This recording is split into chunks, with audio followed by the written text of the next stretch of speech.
Welcome to Talking in Stations, a podcast about EVE Online. I am your host, Matterall. Today, we're going to be talking Faction War and also the Alliance Tournament. And of course, we have to talk about this week's theme for CCP, GM Week, which stands for Game Master.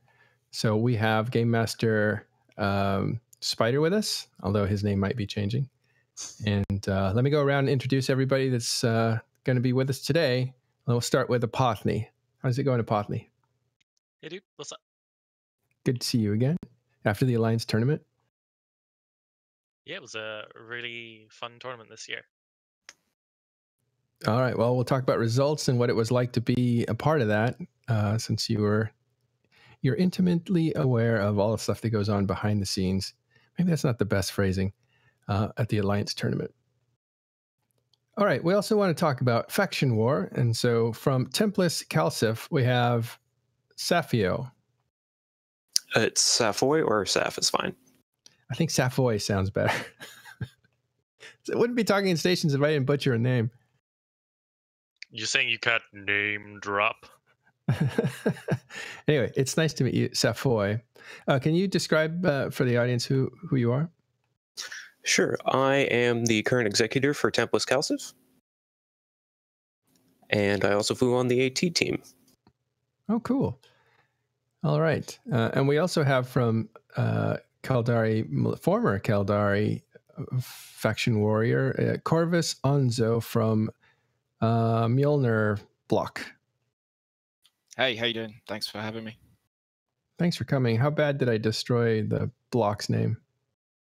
No, it's fine. It's acceptable. Tell us who you are, too. So I am one of the leadership of the Mjolnir Block, FC, and Minister of Propaganda. Oh, that should be fun. And from the CSM and also LOSEC, we have Sutonia, who also knows about Faction War. How are you doing, Sutonia? I'm doing pretty good. Excellent. Tell us the name of your corporation again, or alliance. It's aggressive feeding, and the alliance is called the Felines of the Egg of the Lisa, which is a terrible name. What does that? Is that an inside joke or something? What is that? It is kind of, yeah. There was a guy who got permabanned for giving us death threats in Russian, and if you use Google Translate on one of the lines, it comes out as "You, the Felines of the Egg of the Lisa." That's wild. All right, cool. Well, thank you guys for showing up and making time to talk to EVE listeners. Let's actually get started with faction warfare, because there's been a lot going on there. So why don't we, either one of you guys, Safoy or Corvus, why don't you tell us what's going on in faction warfare? After you, Seth. I think the best way to say it is that there's not a whole lot going on. The system is flipped, the entire Warzone is flipped mostly towards Galente again, and not wanting to participate in the long grind of attrition warfare, a lot of us have decided to look to other pastures and move on. So that's what we've been hearing. Caldari militia, one of 4 militias. Caldari is always fighting Galente, which is a bigger militia. And so Caldari is basically I would say the biggest and best fighters of the Caldari militia are taken off. That's what it sounds like. 2 of its largest organized groups, yes. Like, frame up for somebody who's not involved with faction war. What does that actually mean for Caldari? So if you sign up for a militia, you jump into an NPC corporation generally, the NPC militia. If you want to really get more involved and help contribute, you generally join up with with a player corp or a player alliance that's in the Warzone, either PvPing or working actively towards the Warzone control mechanics. Well, they're obviously going to miss you guys, but they were, what was the state of faction war as far as Caldari before you guys decided to leave? Besides it being boring, what was the actual, were Galente winning or something? So towards the start of the summer, we were in T5, Tier 5, which means that we controlled and upgraded most of the war zone. And when the Goente returned and made a push, we didn't really... we weren't as organized as possible, and a lot of the systems that flipped were due to farming, which is another big issue with faction warfare still. Corvus, maybe you want to talk a bit? Yeah, so maybe... so what it was is when Gaumil left the war zone to go into Null, they became quite attractive to players who weren't seeking that faction warfare mechanics, or weren't seeking those that living in Lowsec and fighting in faction warfare. And I think the movement of our alliances, I don't know if Saf wants to sort of expand on it, but definitely for Block, it was a case of we looked at Gaumil and the friends and the blues that they had got and were coming back to Lowsec with, combined with a tiredness for Plex mechanics and tiredness of spinning buttons all day and not getting much content in the way of fleet on fleet fights. So Tanya, you're also familiar with Lowsec and Faction War, right? And the mechanics and stuff? Yeah. What have you been seeing there? Well, I mean, the Amarr and Minmatar Warzone has pretty much been the same story, and the Amarr and Minmatar Warzone has been a lot worse than the Qadari and Galanti Warzone historically. Unfortunately, what happened in the Amarr Minmatar Warzone is we actually had some really good fights between sort of February and early May. But when Qadari hit Tier 5, what happened is a lot of it was 35 systems versus 35 systems. With we captured a few key systems from Minmatar, like we had Dell and a few others, but Minmatar were holding on to Arzad, which is a really key system in terms of role play, especially for Ushra Khan, which is by far the largest alliance in factional warfare in that war zone. So it was really fun because it was like dead even. And when Qadari hit Tier 5, what happens is all of their farmers came over to our war zone. Because if you're in a militia, if you're in Qadari militia, you can still capture plexes in the Amarr and Minmatar war zone, and you get loyalty points for Qadari, and it's at your tier as well. And because Black Rise is a lot more active, there's a lot more PvP there. It's harder for farmers to exist there, and also because there just isn't that many systems to offensively plex, and the few systems that Galanti had, obviously because they only have like 4 or 5 systems at that point. A lot of fighting is concentrated in those systems, so they're not ideal for farmers. So a lot of their farmers came over to our system, and that pushed Minmatar into Tier 1 because they basically just trained all of their iHubs to 0. And then because the Minmatar militia is 90% farmers, I think it's probably the most bloated militia in terms of farming. They all just upped and left, and then the Amarr just steamrolled to Tier 4, Tier 5, and then a lot of the Amarr PvPers got bored. Kind of a similar situation to the Qadari when the Galanti left to Nullsec. And so a lot of the Amarr militia groups just left, and then Minmatar just came back and started taking everything, and now it's Tier 5 again, and it's just farmed to fuck. So if I'm understanding that right, it's like everybody's on the same boat, and instead of half on one side, half on the other, as soon as conditions become a certain way, everybody moves to the same side of the boat? That's not specifically true. There definitely are people who do that kind of win trading and flip sides to farm, especially mission runners specifically do that. But I think it's just more what happens is when you don't have equal sides or constant fighting on both sides, the side that's winning, basically the only thing they can do really is run missions or just not do anything, and then that side basically just dwindles down in activity, and then the other side just makes an easy comeback if there's any desire for them to push. See, so Tony touched on the core problem with faction warfare is it's not about skill of PvP pilots, and it's not about the doctrines. It's about who has the farmers on their side, and that's what sways the wars. And that is the problem with faction warfare. Is it's now who has the most farmers, who makes the more money. That's it. They win. Wasn't faction warfare supposed to be like the dream? When it first came out, it seemed like, oh, it's finally CCP endorsed PvP.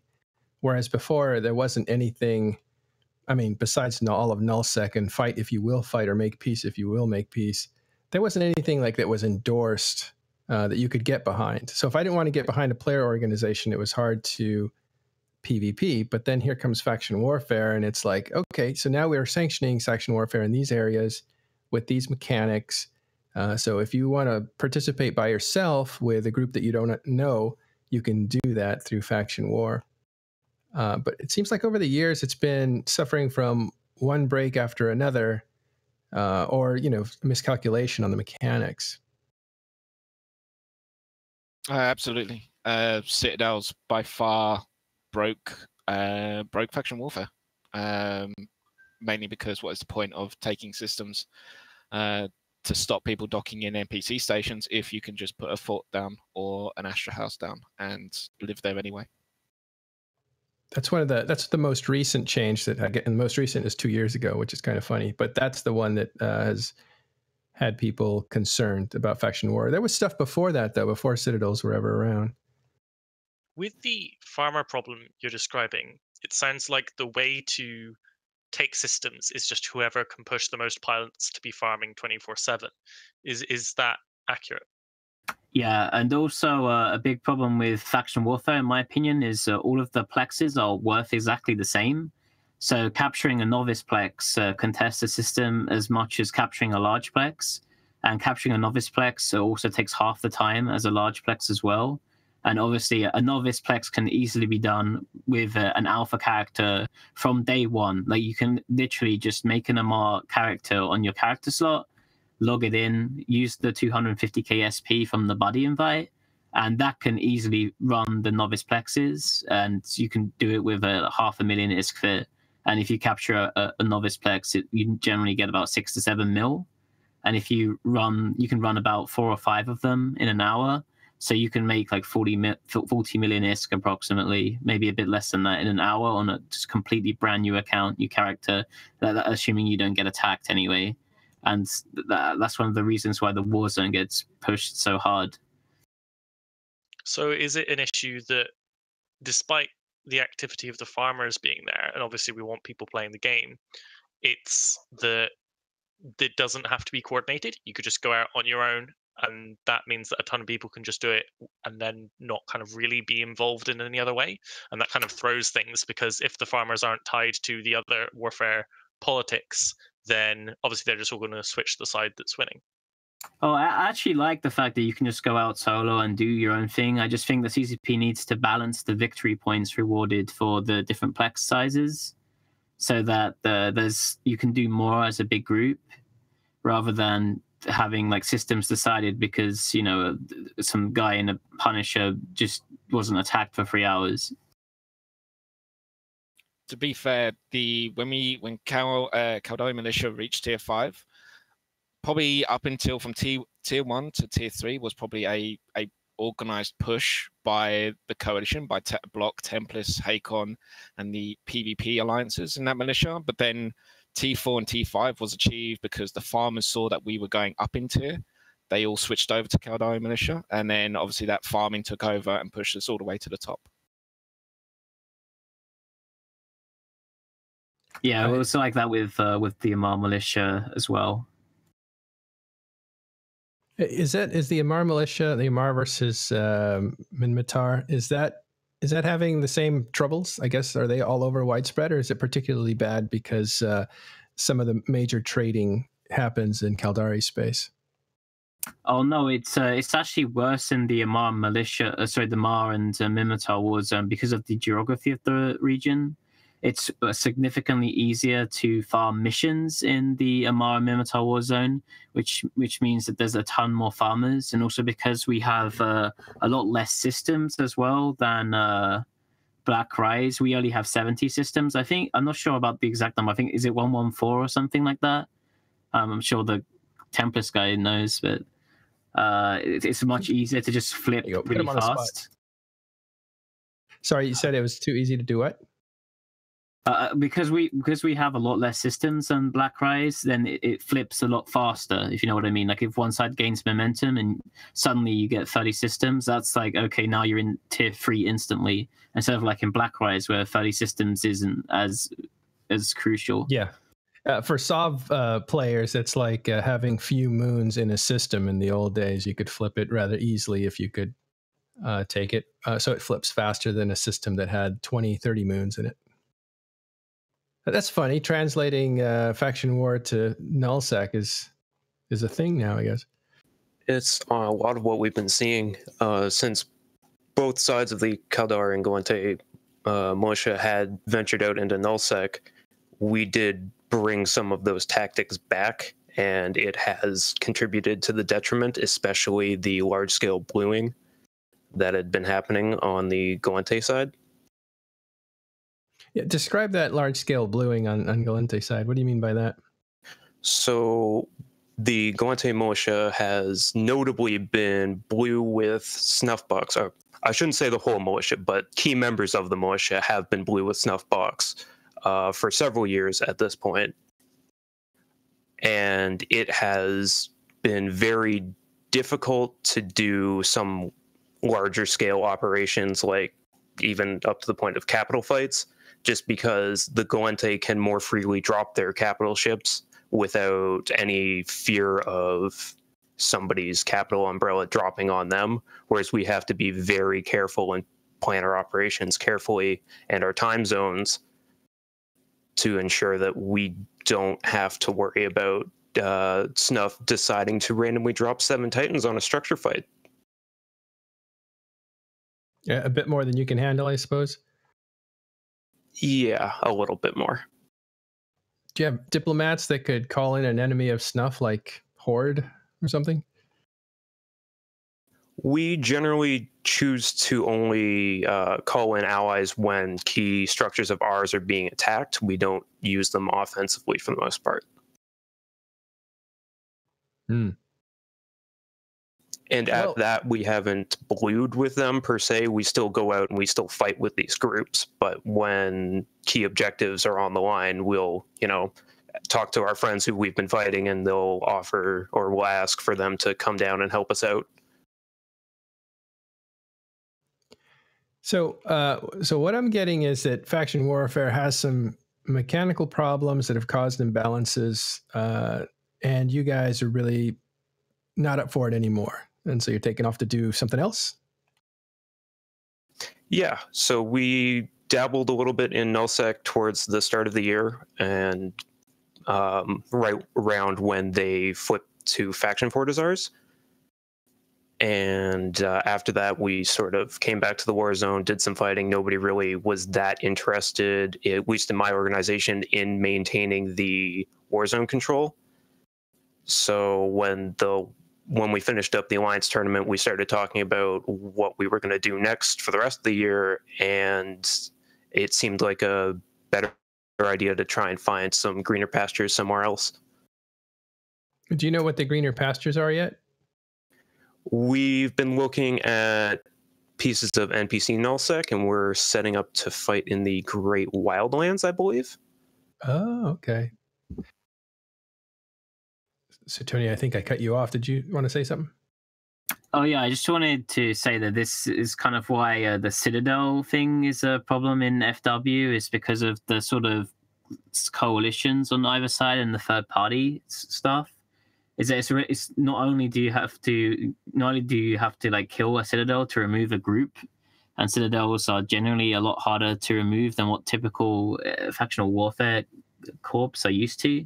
But also because you have all these like third parties that are interested in joining in these structure fights, this is normally why not a lot of these structures are dying in factional warfare space. They're not dying there. That's interesting. Well, and these are just... We're talking Astor houses and Fortizars, right? Nobody's dropped a Keepstar in faction war space, right? Oh, there have been a bunch, actually. The Kanaka one was a Freeport, and that's in our war zone. And that got blown up a couple weeks ago. And then Onenin was close, but I'm not sure if that's actually a war zone system. Well, and that one will go away too. Are there other ones, or are those just the only two? There's one in Amamaki that's PanFam related, but it's not really open to the public. And there was one dropped in Augur, I think, by No Handlebars, but it was destroyed. Oh yeah, the Amamaki, that would be in the southern Minmatar Amar space. The faction war. police Keepstar. Is that? Yeah, Blue Melon's Keepstar. I think as well. Does he use it just to run mission level 5 missions there in that area? No, it's just kind of the spiritual home and where they fly all their 80 ships and plexes. In that pocket there? Like, if you haven't looked at the map, you should see where Amamaki is, and it's in a system of low sec between, is it Hamatar or no? It's Metropolis and Sinkley Zone. It's and Hamatar. Is it Hamatar? Okay, yeah. Super dangerous area. Yeah, Amamaki is only 3 jumps from Rennes, 9 jumps from Amar, and I think 8 jumps from Didixi. So it's like really centrally located between sort of the 3 major trade hubs in Eve. But it's not free-ported. It's not open to the public. It's an exclusive like castle of some count, right? The Count of Blue Melon. Well, I mean, aggressive feeding. My corporation lives in there, but so you can get in. Be. Okay, yeah. And right. it's been used as well by the Amar militia and a few other groups as well as a staging point. So I mean, it's not open, it's not free port per se, but I mean, it has been used to affect the war zone. So there is a guest list. There is a guest list, yes, and there is it's more of a temporary guest list as well. If we're just working with a group, we just give them access temporarily to drop on people because it's just a convenient place to tie and bridge from. Well, we should talk to Blue Melon and see if he's interested in making it public so people can come and go. It's really near a lot of systems there. But also, I think the Basgarin Keepstar is not that far from there either. I'm sure that's within like 4 or 5 jumps. And that's an open port. All right. Well, Faction War, I think this is going to come up at CSM, right, Suetonia? Since you're on CSM and this is something that you know about. I'm not sure if I can talk about the summit, the list of sessions that we have yet. I just want to be careful that I'm not going to get shouted up by CCP Falcon. But yeah, I'm definitely going to be talking about it at the summit. I don't have to be careful, but so I can say more in that my understanding is, and this is not based on inside information, but is that a faction warfare fix is a huge project, and CCP only take on huge projects when they are ready to devote the next however many months and years to it. And like, obviously they're still, more structures coming out. So like, even though it's a place that definitely needs some love, CCP, to my understanding, have been putting it off this far because it is such a huge undertaking. And when they do it, they want to do it in a big way. Yeah, something that's being discussed with CCP for a while now, though, like with the jump fatigue changes in February, sometimes just having a quick fix is a lot more preferable than waiting 10 months for them to come up with the perfect solution. And there are a lot of quality of life things I think they can address in faction warfare space that wouldn't take up too much time, such as getting suspect if you activate a faction warfare plex. Just small kind of tweaks like that, which will just generally help it. They can maybe tweak some victory point values. That probably wouldn't take up too much development time either. That's why I've been kind of compilating a list over the past month or so of fixes, and I'm trying to categorize them into how impactful they are and how difficult it would probably be for CCP to change anything. And I'm hoping to present that at the summit next week. Well, that's what I was getting at. So you'll be bringing it up at the summit. That's good. And Faction War, I guess, was it Corvus that's moving to NPC space? Or was that Safoy? That's Templus. That's going to be moving to the NPC now. So Safoy and Templus will be moving there. And what's Corvus going to be doing with the block? So the block as an alliance has been moved to a holding corp. So the block as an alliance will remain in faction warfare in Caldari space. There just won't be any corporations in it. the corporations and pilots have moved over to join Shadow Cartel over in Hematar. Oh, interesting. Are you guys US or EU time zone? Predominantly EU, but we do have quite a good US time zone as well. In Shadow Cartel or both, or inside of the block? Inside of the block. So we joined Shadow Cartel because we have a lot of ex-corp members and corporations in there, as well as a lot of friends in there. Because Shadow Cartel recently lost one of their time zones. I think it was the EU time zone, wasn't it? Or the US time zone?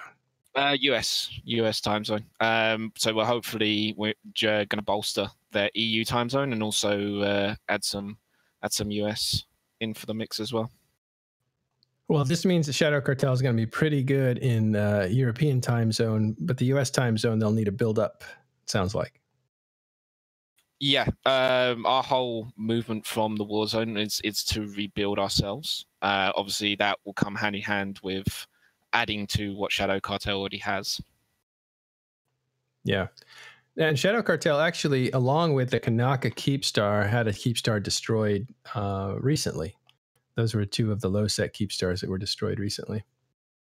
Yes, they did, but I don't think they feel the loss that much, as the Fortizar they put down to replace it was called All Hail the New Keepstar, so I don't think the loss is felt. They didn't care. Well, I think the low-sec culture is not... Is it super cap, I don't know, ready? Does it have super caps to kind of escalate up to, or do they kind of stop at capital ships and dreadnoughts and stuff like that? So, go ahead, Corvus. Yes, we do have the ability to go for to deploy super caps and capital ships, but they're more sparsely used in low-sec, particularly in faction warfare, due to the cost of them, and they're usually not deployed until it's like an OBSEC sort of strategy op that needs to be completed. Yeah, I imagine it's a lot riskier being a super cap pilot in any of these low-sec groups, because you can more quickly be overwhelmed by other people's fleets. I think it was also to do with the politics way of it. Obviously, we had that is Block Templates and Hakon had the coalition. So obviously, if any super caps or capital ships would come into low-sec, a ping would go out, and I'm pretty sure that Galante Militia would have the same sort of deal on their side with Fed Up, Wangs, and Black Fox having the same sort of network as well. Yeah, something worth getting in on as far as kill board. So if something big shows up, everybody gets called, and it can quickly get overwhelmed if you use it. That's too bad. Well, good luck there in NPC space. But the block is staying in Caldari. You're just trying to reconstitute, and then maybe will you come back, Corvus? So the block is remaining in name only. So the Molnir block and its sister corporations have joined Shadow Cartel. We are on the long game on this one, and we are looking at maybe coming back to the war zone when it eventually gets fixed. But for now, we're keeping the cards pretty close to our chest. So no announcement on future plans beyond joining Shadow Cartel and having some more fun. You know, that's too bad, because if I think about it, Caldari were the first ones to win faction war, right? Or maybe that's like, that was a long time ago, because for those that don't know, faction war was like 2008, I believe. And when that came out, they released a book and a series of announcements during downtime that talked about the beginning of a faction war. And in the book, you have all the subterfuge and intrigue that caused these empires to actually come into conflict with one another. And it was, and all the characters that were in the book were actually in the game, and they were still participating in what would be, I don't know, like not lower events, but the story was still going. So if you read the book and you were playing the game, you can kind of follow all the events that were happening. And I think it was Tibeth Heth or whatever was the first commander or the leader of Caldari, who totally resented the Gallente group. And it was really sad to see him kind of win faction war. And they won that, I think, in like 2010 or 2009. Or maybe sooner. I don't know. Yeah, it's changed, obviously, when Block and Templars were there. And a bit slightly before Galmil decided to blow up most of Snuff and every other pirate organization. There was a sort of faction warfare was more about not conquering the entire system, but getting good fights and going after certain systems for bragging rights, pretty much. I think that was so long ago. That was when I was actually in faction warfare space. Yeah, it was long ago.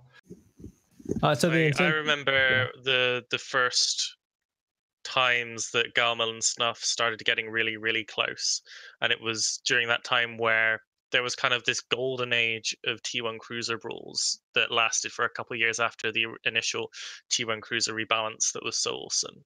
But then T1 cruisers started turning into Navy cruisers, started turning into hacks, started turning into Tech 3 cruisers, and then Capitals got involved to the point where it was Snuff couldn't just drop absolutions on people, or Shadow Cartel with their 100 MN Tengus on T1 cruiser gangs. Like, they're fighting back, and then the natural case of bluing and coalitions and bat phoning and all that kind of stuff really took off. Like, I remember Galmel and Calmil used to kind of like both ask me, okay, are Waffles coming to this fight? If so, whose side are you going to be on? And I would always kind of just like play that to my advantage. If a new player was coming into EVE Online, faction warfare, would that still be a good place to go? I mean, we talked about how the new player experience was kind of feeding, or the alpha changes were kind of feeding people into faction warfare. So as a new player, is it still a fun place to start? I think so. Yeah, I think it's a good place to go if you want to get action straight away. Because of the nature of factional warfare, most the fights are actually in frigates and Tech 1 destroyers most of the time, at least in the Amar and Mimitar Warzone. I'm not sure if it's different in Caldari and Gallente Warzone. So you can be useful in a few days, even if you train for something like a Griffin or a Blackbird. And most of the destroyers and frigates that are useful, you probably don't take more than a month or so to get reasonably decent at. And like I mentioned earlier with the farming part, is that you can make I think factional warfare space is probably the best ISK you can make outside of like really niche things like gas mining and wormhole space, or like nullsec exploration. I guess that nullsec exploration isn't super niche, but I mean FW is more reliable, I would say, since you can just pretty much make like 30 to 40 million ISK an hour pretty easily in FW in a frigate. It's also good for those that want to learn how to PvP. They can use the complex mechanics to control the size of the ships that they can engage with. Oh, how do they do that? So we have various size complexes that pop up in the war zone: novice, small, medium, large, and each of them all but the large has an acceleration gate on the outside. The novices only allow a T1 or faction frigate to slide in. Smalls are Tech 2 destroyers and down, not including tactical destroyers. Mediums are for cruisers and tactical destroyers. And then larges don't have an acceleration gate.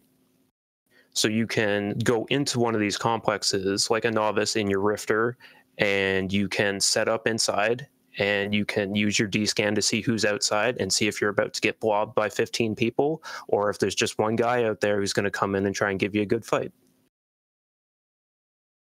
So it's good for new players. I imagine it's good for people who want to get back into PvP shape, that are coming back to the game after it's changed so much.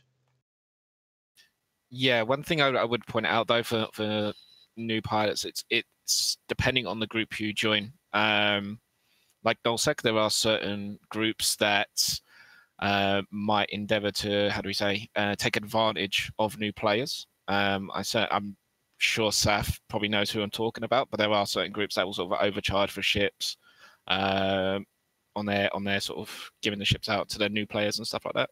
So it's all dependent on what group you join and how that group implements their new pilot sort of training programs. So that's the trick about EVE Online, though. You're joining a lot of players, a lot of different organizations. How do you find good organizations? I think the best thing to do probably would be to just join the militia as a solo pilot. And then if you use the fleet finder, there's normally a few like militia fleets up, and then just join one of those militia fleets and you can experience a fleet. And if you like the FC, maybe just convo him and, maybe join his corporation. Normally there's a lot of recruitment stuff being posted into the militia chat itself as well.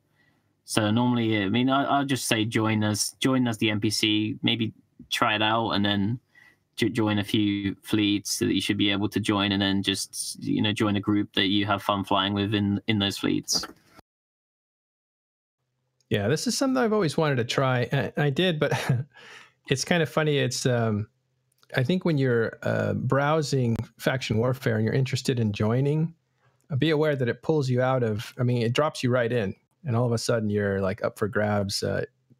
You're able to be shot without having the protection of Concord right away. So it is like it's a little bit of a cliff. You can't kind of tiptoe in. You kind of jump in when you sign the recruitment papers.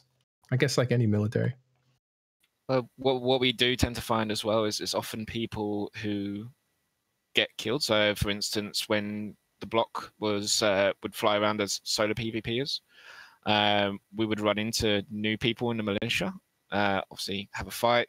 That new person will probably explode, but then the conversation that followed, and obviously we'd give them ISK back for their loss, explain what they did wrong, etc. That sort of conversation then also leads them into looking more into your organization and looking at who are these guys, how do they fly, etc. And that's pretty much how some of the recruitment was done through that way as well. Oh, that's interesting. Yeah. All right. Well, cool. I think that brings us up to speed on Faction Warfare. Is there anything else that we should look for in the future out of Faction Warfare on the political scale rather than the mechanical or CSM scale? The Amarr Minmatar Warzone might be interesting relatively soon, mostly because Shadow Cartel has moved into the Amarr Militia Warzone, and they're getting really big.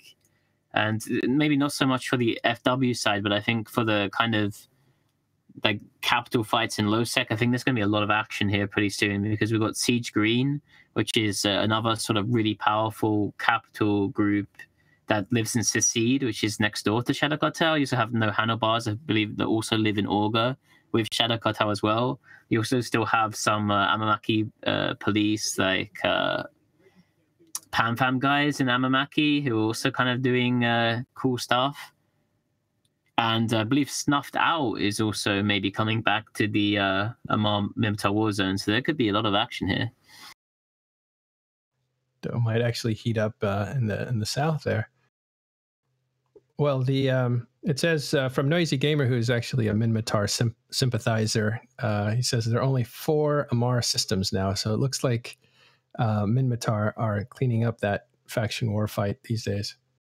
But they had 2 3 days ago, so Amarr are kind of coming back a bit. I think a lot of the PvPers are waking up again, because a lot of the Amarr PvPers kind of got bored and left, especially my corp, because I was really busy during the Alliance tournament. Yeah. All right. Well, we'll look for action there. And where would that action be? What kinds of systems are we talking?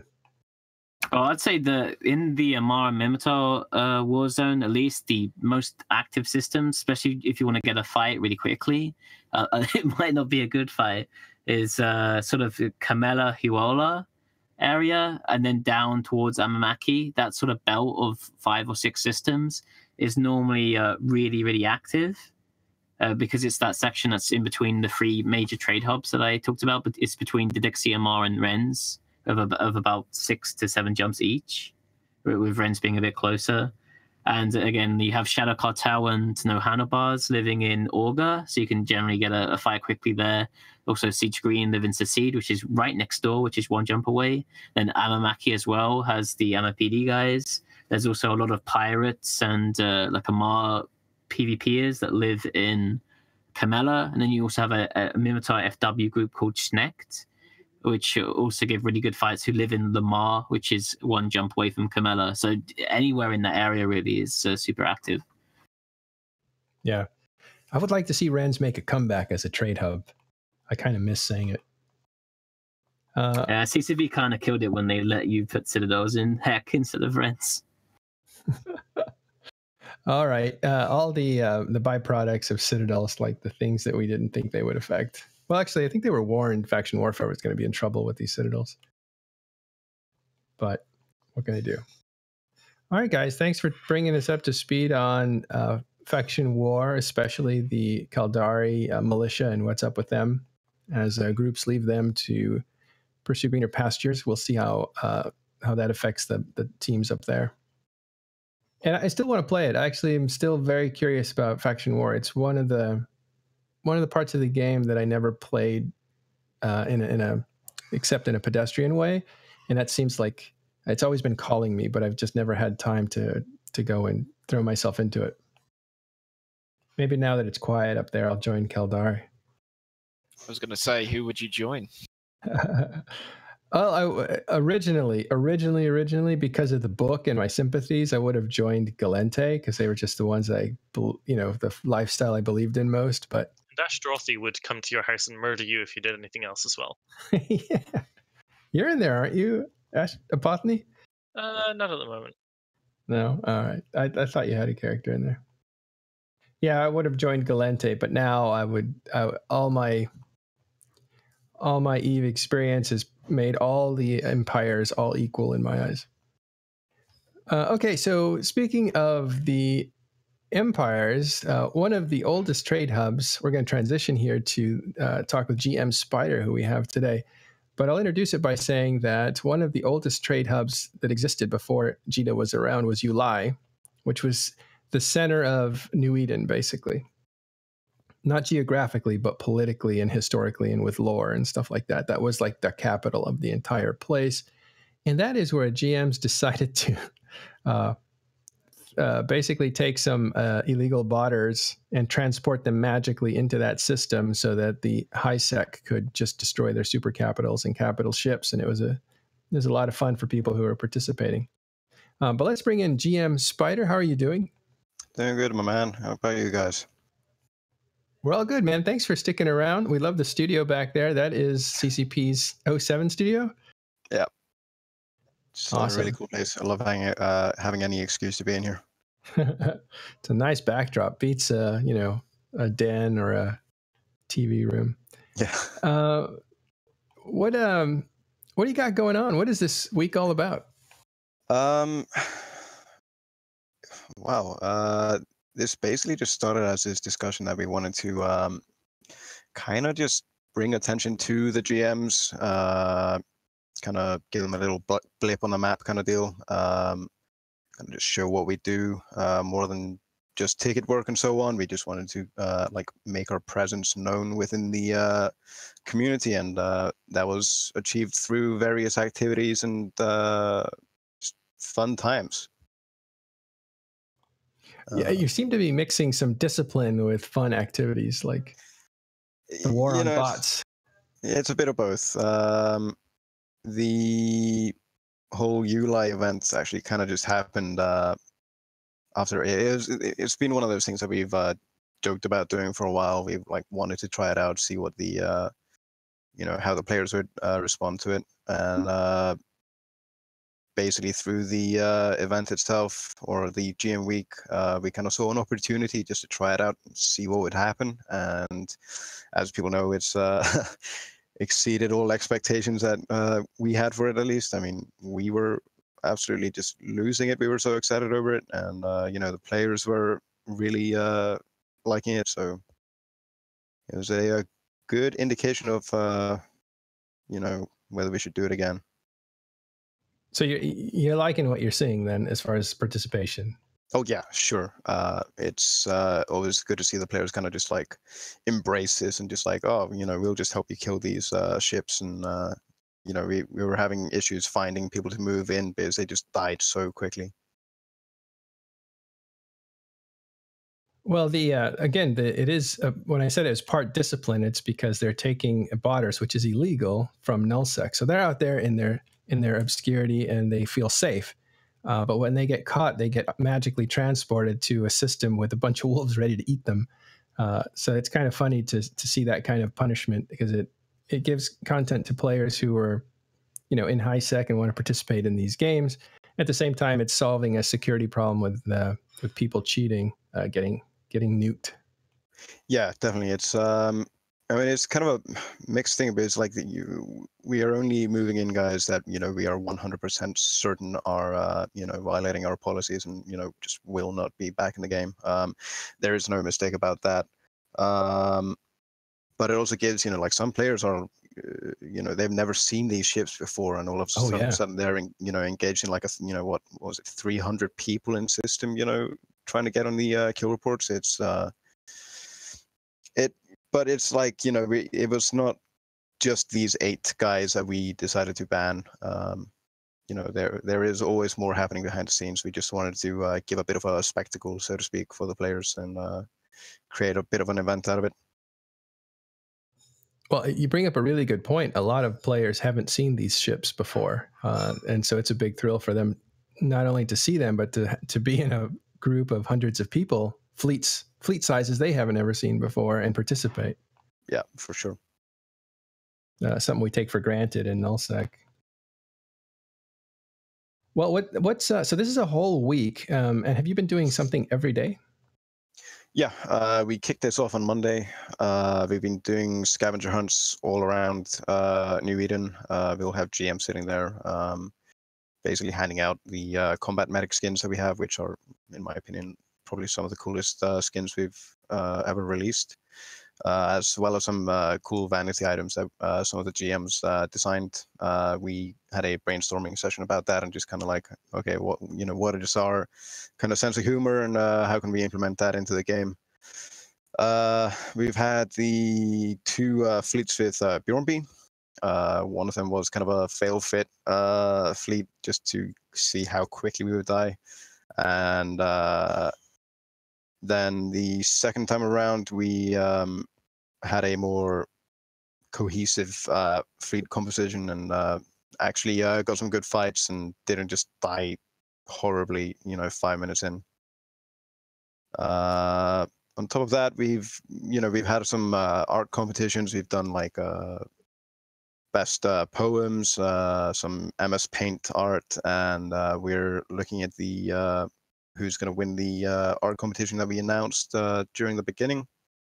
Got some really cool pictures coming in there, and then we get to rename a GM, which in this case is me, to what is essentially a player choice community voted name, which at the time of doing this we thought it was a great idea, but I've been having some second thoughts about it lately. What have they picked for you? So right now, the competition is still, or like the votes is still going. Right now, GM Socket Closed is in the lead by a significant margin. I highly doubt that anything will overtake it.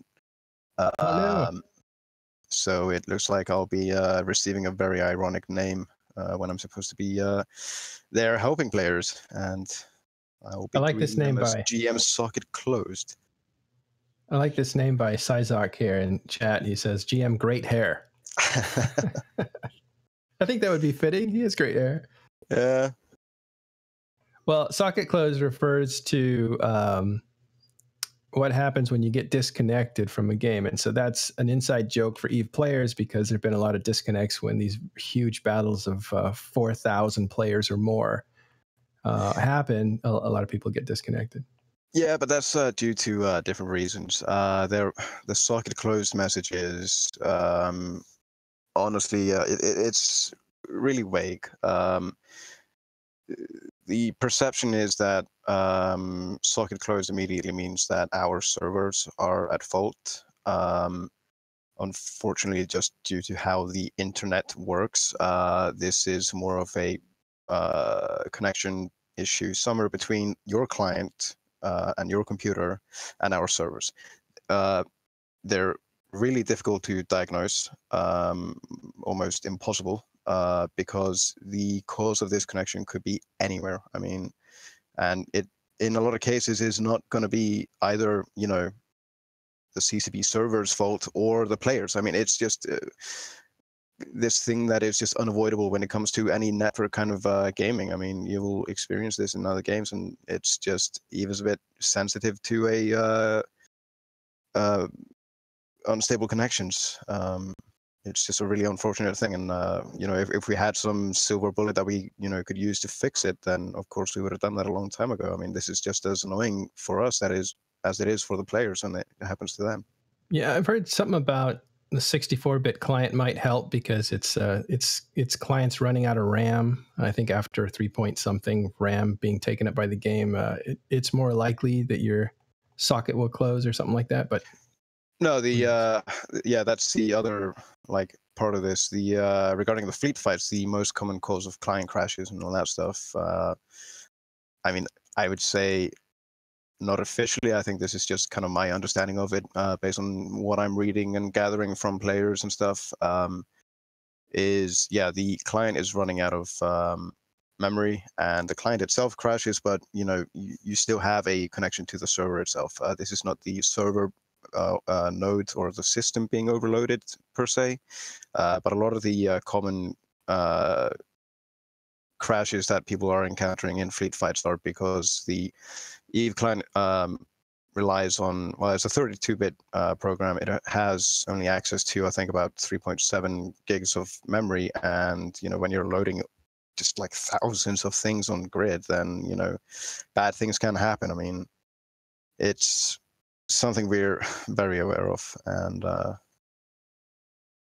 the only suggestion that I really have is that, you know, people just disable every single effect, and their sound, for example, just anything they really don't need to rely on for the fight itself. I mean, I understand there are some effects that they may want to have, but this will at least, you know, I wouldn't say guarantee, but it will definitely help with general performance of the clients. yeah, there is an optimization. I think you can, in graphics, you can optimize for memory. I imagine that would be the way to go before a fight, is make sure you're optimized for memory, and that cleans everything off for you. Yeah, that is one way to do it. I saw a couple, there were a couple of guys on Reddit who wrote up like you know, extensive reports on basically, hey, here is things that I've noticed would help with client performance. I would definitely recommend that people, you know, dig that up and you know, give it a read, because there's some good information in there. Yeah. Well, so what are some of the highlights this week, though, of just goofy stuff that's happened with players? Is there anything that sticks in your mind, or is it just too many funny things happening? I definitely would think the fleets with Bjorn B were a highlight, at least for me. It was an absolute blast. I mean, we got some decent memes out of it, and some good fights. Getting 2 Titans dropped on us was definitely fun. Who dropped those? Oh man, I can't remember. That's funny. I think it was the Shadow Cartel guys who brought in their Legion fleet with an Apostle, but I can't remember who brought the Titan out, but it scared the shit out of us, I can tell you that. The scavenger hunt has definitely been fun to do as well, just interacting with players, you know, in a bunch of different systems, you know, giving people, you know, these skins and they get excited about them.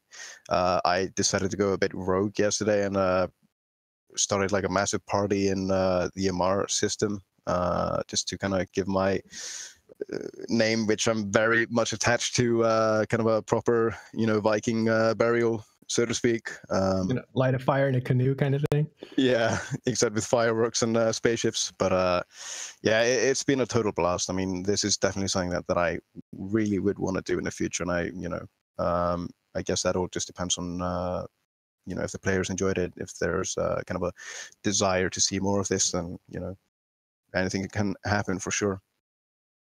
Now, what was the scavenger hunt about? Like, what were you? How can you get involved with that, or how did you get people involved in that? Sorry, I zoned out. Somebody dropped a bunch of weights in a gym. Sorry, could you repeat the You guys question? have a gym? Wow. Yeah. Yeah, like what? Like how did people get involved in the what's it called, the just had the treasure hunt? Oh, the scavenger hunt. Scavenger hunt. Yeah. Basically, it was kind of a mixed bag. What we would do is have a GM go into a random system. Well, we'd have kind of a certain theme for a couple of days. Like we'd stick to the rookie systems, try and get them to see what's going on. We would then kind of announce on Twitter, like, hey, apparently there's a couple guys flying around in the Galante rookie systems, and they've got some stuff if you can find them. And then we went to like trade hubs, like places of interest in EVE, like these landmark places that people will know through that just the history of the game. And we just kind of went somewhere in the system. We would go to a planet or a moon or something and wait for somebody to find us. And we found that going into some more populated systems like Amar or Dodexy or Hack, for example, would start this kind of fun race between the players. They would start competing in local, trying to find the GM as fast as possible to get the stuff, and it was definitely interesting to do. Wild. And so this is the week. The week is over. Does that mean that this is the last day? Are you going to do anything today? Yeah, this is the last day. We don't have a lot of GMs on shift today since it's it's a Sunday. I suspect we'll be doing well. We've been doing the scavenger hunt today, and of course there are rumors of things happening in Uli tonight. But yeah, this is generally the last day, and we're just kind of finalizing stuff like the art competition stuff, and then I guess we'll be officially announcing my name change tomorrow at some point. Do you have a favorite that you want people to weigh in and vote for? No, I am. Before you're doomed, unbiased in this. I think I read over some of the names there, and I'm like, oh boy, there is no positive outcome in this at all. Well, I just kind of like threw in a towel and just said like, all right, do what you have to do. This is fine. That's funny. You've given into it. Yeah. All right. Apothy has something he wanted to ask you. I'm shoving him in front of me. Can we get a Blorb update, like a hashtag seed news? Blorb update. Well, he's really good at waking me up at like ungodly hours in the morning. I was meaning to bring him into the office for some of the GM Week stuff, but it's just it's been a bit too hectic, and I honestly just forgot about it. But he's doing good. He's learning how to do skateboard tricks and stuff like that. Generally flying around, trying not to crash into things, but he's just doing bird things. For those of us that aren't gifs of CCP Blorb skateboarding through the office. For those of us that don't know, can you tell us who Blorb is? Let us in on this. All right. So during the I think it was the first or second weekend of the Alliance tournament, it was just after my birthday, and I had basically got myself a little budgie as a present to myself, and I knew that I was going to be working a lot for the next coming weeks. 7-day weeks and whatever. And I didn't want to leave him at home alone too much, where he probably just lose his mind because he's young and impressionable, and these are the important periods where he needs to have company. So I basically just asked CCP Falcon and Fozzie if it was okay if I brought the little guy into the office, and one thing led to another, and he appeared on the stream during one of the breaks, and Twitch chat seemed to love seeing him, so it just kind of snowballed from there, and now he's got his own Twitter account, and I don't know what. It's been a blast. I imagine this is a little puppy, or is it a child? Sorry if I confused that. It's a bird. It's like a little pudgy bird. parrot thing. Yeah. Oh, okay. That's great. So he's got a fan following. Yeah, people seem to love his shenanigans. Which of That's you two hilarious. has more followers on Twitter? I still do for now. We'll see how that goes. Anyways, we'll post his. We're gonna help him by Yeah. posting his Twitter account. Get him some fans from here. All right, cool. Now, the GM. This is GM week. We're celebrating you guys and you guys are celebrating us with some events, and it's been a lot of fun for a lot of people. What is it like though after this week, during the year? What's it like being a GM?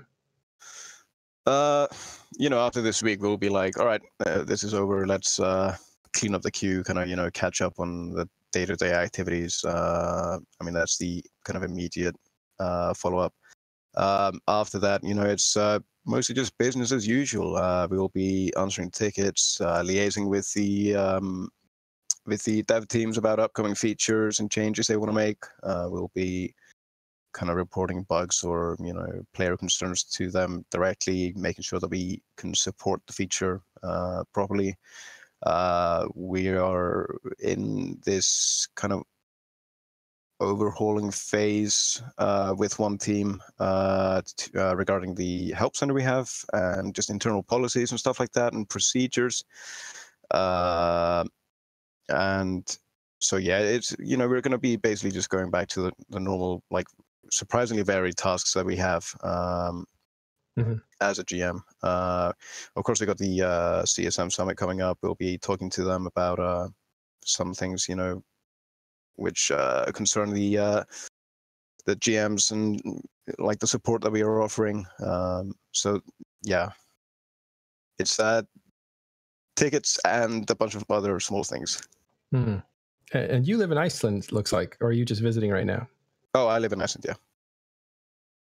Are all the GMs in Iceland too? No. We have the GM department is kind of split up into two. We have guys here in Reykjavik, and then we also have some guys in Argentina. They are a really solid group of people. I honestly do not know where we would be without them, so I just kind of want to give a shout out to them if any of them are watching. They really do deserve a lot of praise. They help us out immensely. Despite you would have these kind of like, I don't know, perception or like this stereotype that third party support is not as good, but honestly they do a kick-ass job, and they honestly just, I cannot praise them enough. I can't find the words to do that. Well, my wife's Argentinian, so I could throw a bunch of slang at them, but it probably would be offensive, and I wouldn't know it. But that's awesome. Argentina has got some EVE GMs.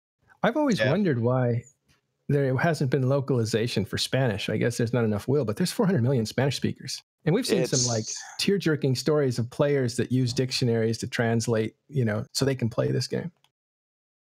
Yeah, it's honestly not something that I can really dive into. I mean, we are aware of the desire for a Spanish client, and honestly, I'm not the one who would be making that decision or have any say in it. So, well, we'll have the new executive producer on in a week or two, and we'll ask him. This is probably a question better suited for them. Right. But it's the guys over in Argentina are great. We it's despite being some 9 or 11,000 kilometers apart or whatever, it's a very tight knit group. We will go over, send a few GMs over both ways for FanFest and general training stuff. I mean, it's a lot of fun and a lot of good guys there. Yeah. Well, cool. Listen, thanks for spending some time with us and getting us caught up on GM Week. Will this happen next year too? Maybe. Or more often? We will see. we're gonna kind of like evaluate the whole thing after GM week has finished, and kind of let the dust settle a bit, and then we'll have a discussion and see how we want to go forward with this. But I think the general sentiment is good based on what I've been seeing. Yeah. All right. Cool. And will these bot executions in HiSec continue even if there is no GM week? Maybe. We will see. All right. I'm not the one to make that decision either. Well, thanks, Spider. I get to still call you Spider until I guess tomorrow. Yeah. Where your name will change to something else. Greatly appreciate it. If you guys can save them by voting in that, how do they vote? How do people participate in that, or is it over? It's on Reddit. You can basically just upvote the comment with a name that you like the most. I have a feeling that this is going to backfire horribly, and Socket Close will just get more votes, but we will see. Maybe. But yeah, it's a pinned announcement on the REVE subreddit. So.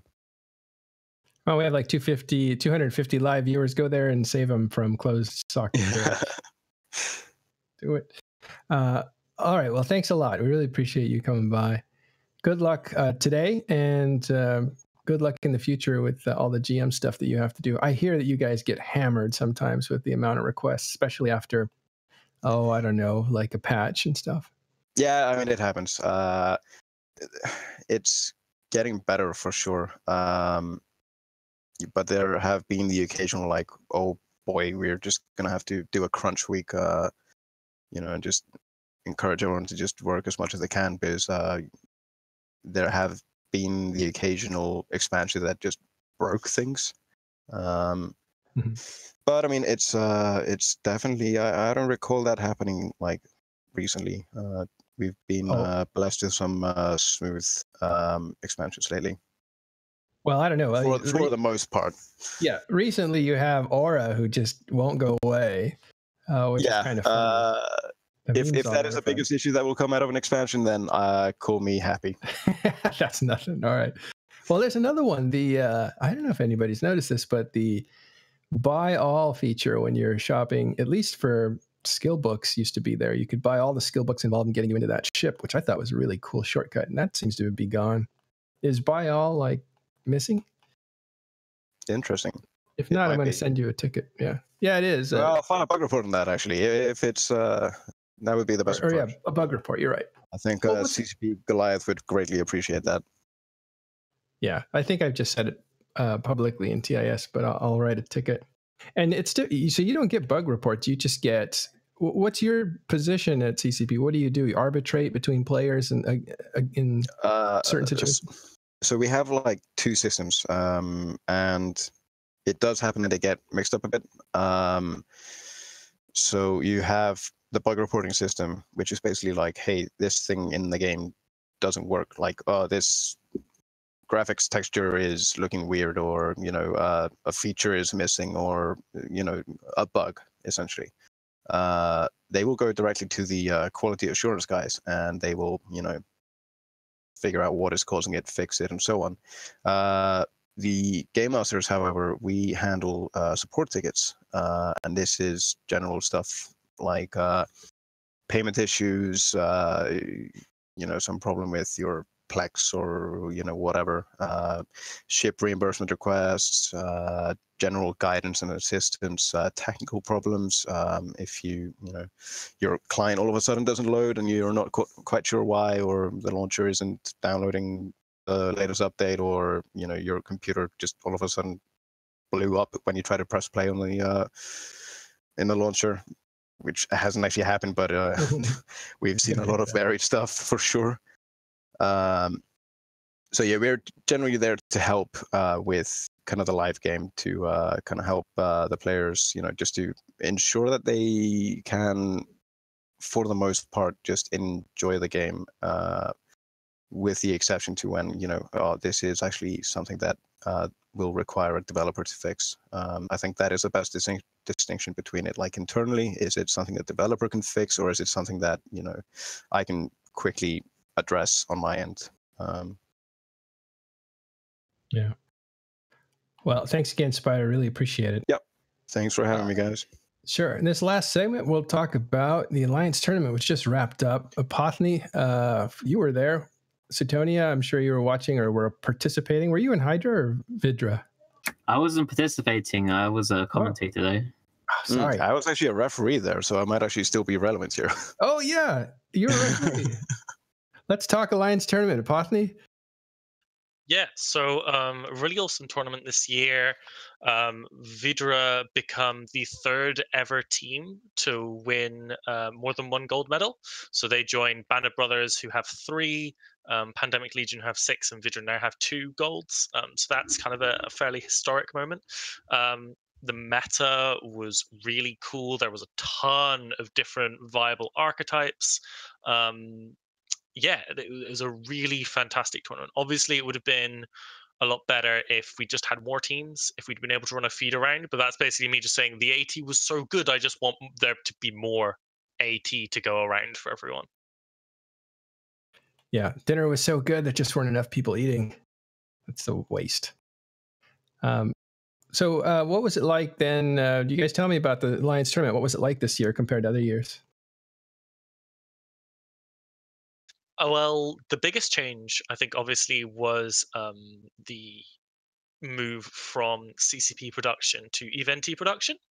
And that's a process that's been happening over the last 3 years.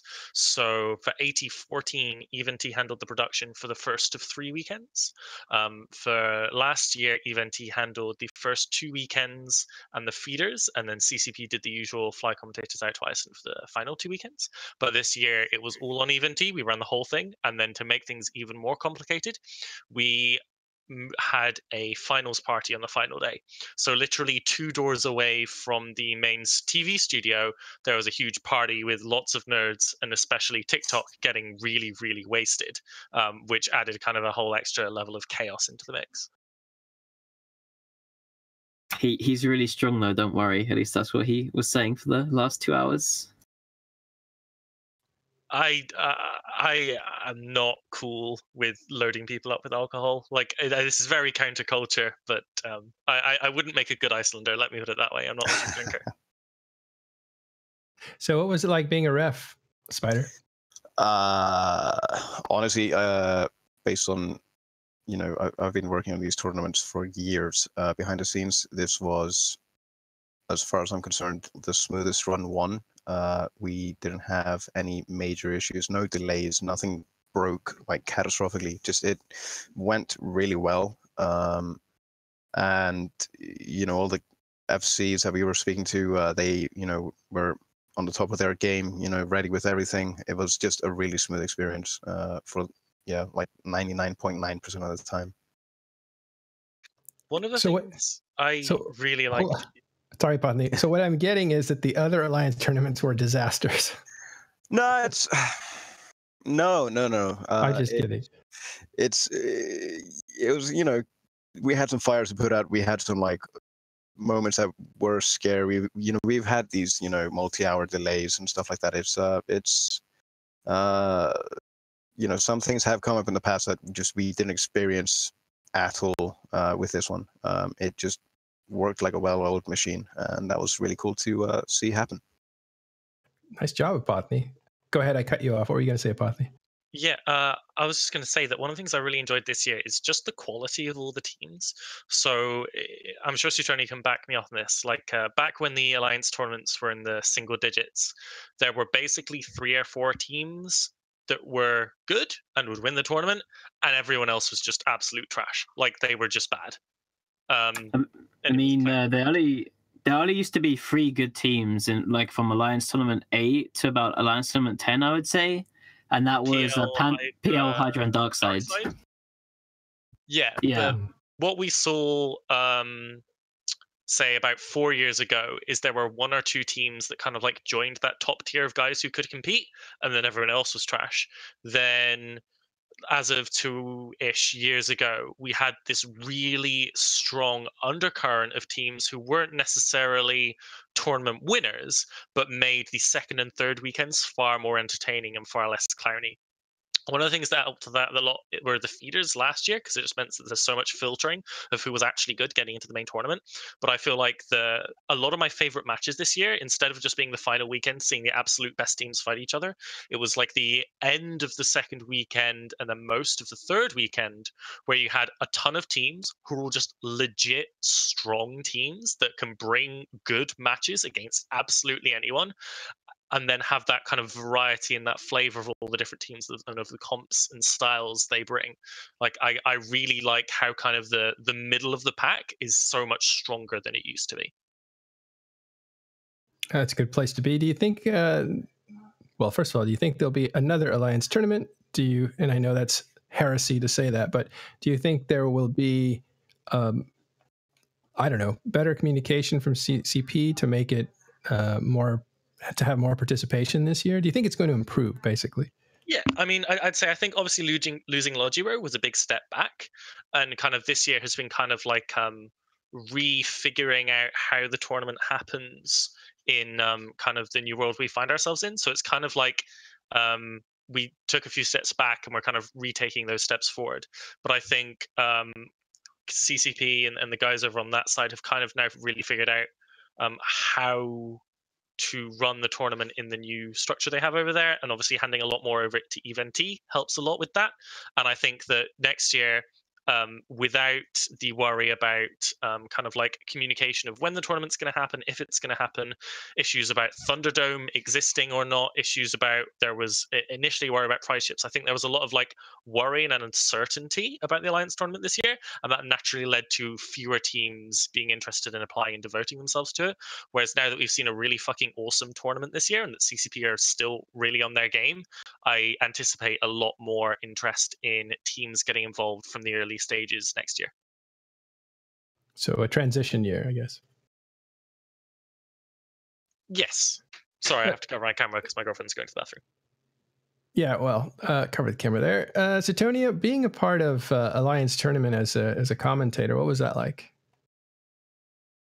Oh, it's pretty fun actually. So sometimes it's a lot more fun actually, like being behind the camera than playing in the matches. Because one of the things that was actually really awkward, I think you might remember this, Epiphany, is the first weekend you were asking me if the Chameleon was good in 8015, and obviously that was part of one of Hydra's comps. Yeah. I had to, yeah, you have that like nervous thing, like, do I say the truth or do I misdirect to something? Like, yeah, I mean, like, I find with that is that you say that in an ECM comp, obviously it's very strong and you don't speak to the meta, but that is a really hard thing for anyone who's on like one of the better teams and has a lot of AT knowledge, is that you don't want to give away your secret plans. And the way I get around to that is just by still being really dumb and not knowing what the secret plans are. So I can kind of skirt that problem, unlike people like Suetonia who really know what's going on. Wow. Meta at the announcer level. That's interesting. Sephoid, do you have a question about other tournaments? Oh, I just wanted to bring up that it's great to have the Alliance tournament going on once a year, but I personally am a big fan of like the EVNT and the Anger Games and the other smaller tournaments that happen during the year. Do you get to ref those, Spider, or is it just the Alliance tournament? No, those are entirely run by well, not CCP. Wow.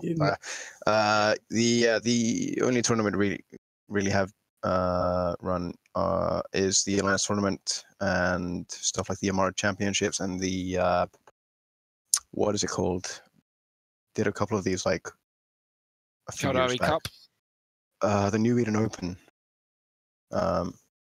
Those were primarily run by CCP, but the transition over to EVNT is something that I really like seeing, and of course that might open up potential for more smaller tournaments aside from the Alliance tournament, but we will see. That's good. So you guys are kind of happy with how it went? Yeah, for sure. I mean, of course, this is like all still like super early. We're having a discussion about this, I guess you could say. We're gonna seeing how we can go forward with this, but generally after this tournament, there are certainly things that we could improve. We've gotten a lot of feedback about various things that we, definitely will need to address. But the general sentiment is good for sure. Now, Apothony, one of the criticisms I've had in the past is that the tournament doesn't feel tied to the game, yet the ships get to come into the game. And you said, like, that's the job of the announcer, you astutely said. And yeah, that, I mean, did that I happen? I think, yeah, it's super tied to the game because there's a lot of pride, and the alliances inside the tournament are obviously real alliances inside the game. And one of the things you've got to remember is that a case of perspective. So, like, you're like very much interested in the nullsec politics side of the game. And that means that there are a bunch of alliances in the Alliance tournament that you've never heard of, because you do not need to be a huge coalition that everyone's heard of to have a good Alliance tournament team. Whereas a lot of the time on Tranquility, in order to make a name for yourself and to be known and feel part of that narrative, you need to have this huge kind of impact on SOV or something of that scale. And it gives these smaller groups of pilots who might be very skilled and might be really into the game a chance to make a name for themselves, and it produces its own narrative. And then the tie to the game is obviously that firstly, the games take place on Tranquility. All the ships that are lost in game, and funding an Alliance tournament team, that is a significant amount of money that has to come from somewhere.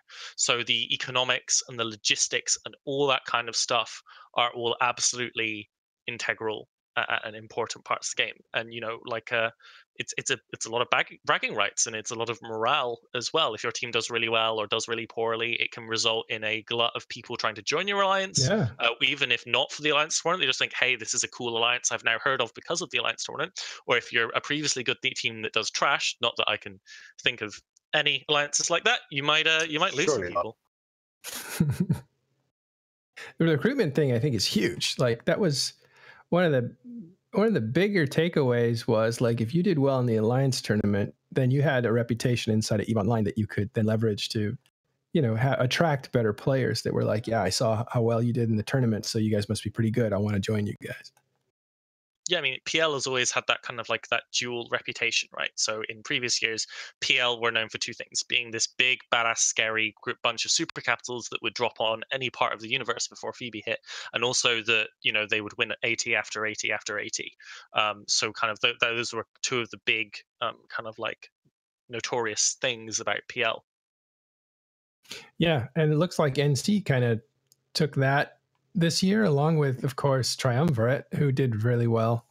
Yeah, Tri are a wonderful case in proving that it is absolutely not necessary for you to have a crap ton of AT experience and a stash full of AT ships in order to do well. So they came third. They came second to Hydra and Vidra, and they beat and got through tons of teams that have extensive caches of Alliance tournament ships that have a ton more experience than they do. Their captain was a first-time captain. A bunch of their dudes had been maybe in one or two tournaments before, and it's a really nice case in point to kind of show the people who say, you can't get, you'll automatically lose to a team with AT ships. Obviously, having the previous prize ships are massively helpful, and if you have the money, you can still buy them. But yeah, I think Tri is kind of like my personal hero team from this tournament. Yeah, I think another cool thing about Tri too is that they only really bought like a variation of one comp generally in the AT, but they just flew it like the best out of anyone, I think. And it just goes to show that you don't need like a super deep pool of setups. If you just know how to leverage your bands right, and you just like fly this setup the best that you can, then you can still probably take prize ships in the Alliance tournament. There were a lot of execution-based teams that are very similar to Tri in the past. Like, for example, the Tuskers won AT14, and Exodus came in third place, I think, in AT11, which was also another sort of team that maybe doesn't have great experience or a whole load of setups, but they just flew, almost as well as PL and Hydra, if not maybe even better. Yeah, I mean that's another great thing about the AT is that you have teams who are very strong at different areas. It's not just one thing you need to be good at in the AT. It's some teams are really good at the meta and just have really amazing theory crafting. Some teams have a ton of comps, so you never know what you're fighting. And there are some teams that you kind of know what they're going to bring, and even if you ban it to make it weaker, they're just so good at it and they know how to fly it so well that regardless of what you do, you're just kind of going to die. And that's what Triumvirate was this year. Yeah. Yeah. I always go back to RUR taking on PL and almost winning. Yeah, and RUR was Hun Reloaded. Yeah. All other tournaments they're known as Hun Reloaded, and Hun were actually one of those teams who they typically brought very on meta standard things, but they kind of just did it better than everyone else, and they always did really, really well. Yeah, Hun Reloaded, I think their team went on to join Nelly Segunda. And I think some of those guys in Nelly Segunda ended up in NC. NC seems to be doing really well under Nidisbar, a German FC. Very quiet guy, but very talented with doctrine theories and stuff like that. And they came in fourth this NC year. are a great team. They've had a bunch of really good AT pilots join them. They've gained access to a nice big stash of AT ships that always helps. And it's just having a dedicated team that's working together and pushing their strengths year on year as a process that makes a really good team. Like it's very incredibly difficult to have a brand new team and automatically win. But if you keep plugging at it after just a couple years, and you really keep that core of people going and getting stronger, then you very quickly can become a very serious threat in the tournament. Yeah, and NC Dot has came fourth place in the past 3 years, so they're definitely really consistently getting prize ships, which is a strong hallmark of a good team. I know before Hydra won 89, but really what sort of made Hydra transition from sort of just, good pilots on TQ with maybe someone who knew what they were doing in Goblins to like dedicated Super Series tournament team was like getting second place in 88. I think going back to what Apophany was talking about sort of unknown teams getting boosted up in terms of notoriety. I think a good example of that would be, funny enough, Tempest Kalsef. Last AT they did a massive upset victory, and a lot of people, they went into that tournament with a lot of people saying, well, they're Kadari role-playing team, they're not going to get far, and then they pull a huge upset in the first round. Yeah, like you guys could have killed Hydra and then just gone 0-2 for the rest of the tournament, and you would be a huge name in the history of the tournament just for beating Hydra. I mean, they still kind of are. I mean, Tempest this year as well has been sort of one of the favorite teams, especially going up into their match. I think the match that we were all most excited for on day 2 was Tempest versus Pandemic Legion to see if it would be like a repeat of the Giant Slaying. Yeah, especially because a few guys from the Hydra team last year, like Casper, moved over to the PL team. So it's kind of like Tempest were just like chasing Casper to knock him out of the tournament every year. I think it was pretty funny the way that obviously people know who Tempest are, where they come from, and they expected him to be this sort of Kaldari first time AT people. I mean, last year that is, and not to get very far. But the thing is obviously Templates are a very good alliance, and their FC, The Last Spartan, has been very good. And the 2 years I've known The Last Spartan, he has been probably one of the top FCs in the militia, now obviously in the AT. And to me, seeing those guys get into the top 8 this year, doing that upset victory last year, wasn't really a surprise to me at all. But it just it was humorous to me the way, obviously, the commentators and the community at large reacted to that, as if it was something like, well, they're faction warfare guys. How can they do this? Oh, the underestimated again. Exactly. All right. Well, thanks, guys, for getting us up to speed on the tournament. We didn't go over all the doctrines and statistics and wins and all that kind of stuff, but I think for the fans of TIS, they, getting more intrigued in the Alliance tournament because of the larger scope things is probably a bit better for their consumption. But if you wanted to hear the statistics and who won and the brackets and all that, there are other podcasts that do that. Our brothers and other podcasts. So go ahead and listen to their shows all that. And you had a wrap-up show, right, Apothony? I saw that the other night. Did we? Yeah, we Yeah, had a fight, like a AT wrap up yesterday with Elise hosting it. GM Yeah. Spider was there too. Yep. cool. Everywhere these days. All You right. guys never invite me to these things. Sorry, dude. Sorry to break it to you, buddy.